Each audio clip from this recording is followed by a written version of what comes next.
l'initiative des femmes de Rufisque a pris aujourd'hui la noble décision de marquer son indignation, de témoigner aussi son affection, mais aussi sa solidarité à l'endroit de toutes les femmes victimes de viols, suivies de meurtres, mais aussi de toutes les femmes victimes de toute autre forme de violence qu'on a constatée. La recrudescence de ces violences aujourd'hui nous a fait nous lever comme une seule femme pour dire non, ça suffit, pour dire non à la violence, pour dire non au viol, pour dire non au meurtre, mais surtout pour dire qu'il faut criminaliser le viol. Parce qu'aujourd'hui, tout le monde se rend compte que les articles 320, 321 et 420, c'est vrai, ont prévu des sanctions contre le délit de viol, mais ça ne suffit pas.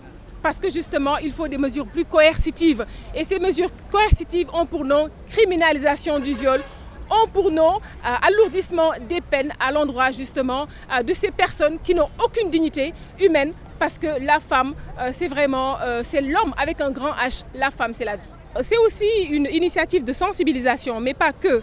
Tout à l'heure, monsieur le maire, qui est intérimaire du maire d'Aouda-Niang, monsieur Alioune Mar, va recevoir de nos mains un mémorandum. Dans le mémorandum, nous avons demandé évidemment à ce que le viol soit criminalisé, mais aussi cela ne suffit pas. Il faut éduquer la population, aussi bien les femmes que les hommes. C'est pourquoi nous avons demandé qu'il y ait des curricula adaptés et qui puissent être dispensés au niveau des écoles, parce que c'est à bas âge qu'on peut acquérir certaines sensibilités du genre.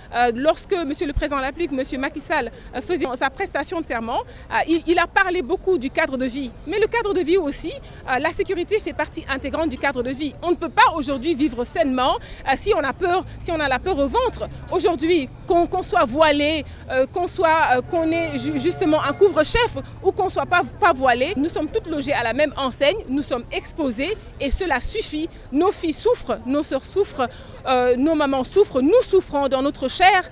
Il est temps aujourd'hui que de larges concertations soient menées pour un changement de comportement profond. Du commencement, le mémorandum est clair. Aujourd'hui est née l'initiative des femmes de Rufisque pour la protection de la femme et de l'enfant. Cela veut dire quoi? Cela veut dire que nous sommes aujourd'hui une plateforme qui va réfléchir autour d'actions concrètes comme sensibiliser à travers des ateliers de formation, des formateurs, sensibiliser autour de curricula, amener aussi bien auprès des Badianougor, parce qu'aujourd'hui on a une chose formidable au Sénégal, c'est le matériau ou l'outil qui s'appelle Badianougor. Aujourd'hui, ces femmes, c'est vrai qu'elles sont outillées, nous allons les doter davantage d'outils pour qu'elles puissent valablement parler au niveau des quartiers. Parce que vous savez, tout se passe dans les quartiers.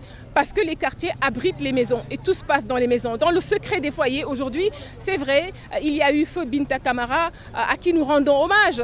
Il y a eu feu Koumbayad à qui nous rendons hommage. Mais elles sont combien de victimes aujourd'hui dans le secret des maisons, dans le secret des chambres, à justement faire les frais de ce viol, à continuer de faire les frais de ce viol, tout simplement parce qu'on a peur de parler. Aujourd'hui, avec les Badianougor, en tout cas, ce que nous allons proposer au niveau du référendum qui sera remis auprès du président de la République, son Excellence M. Macky Sall, c'est vraiment de doter davantage d'outils à ces Badianougor, de parler au niveau des familles, parce que cela suffit, on en a ras le bol.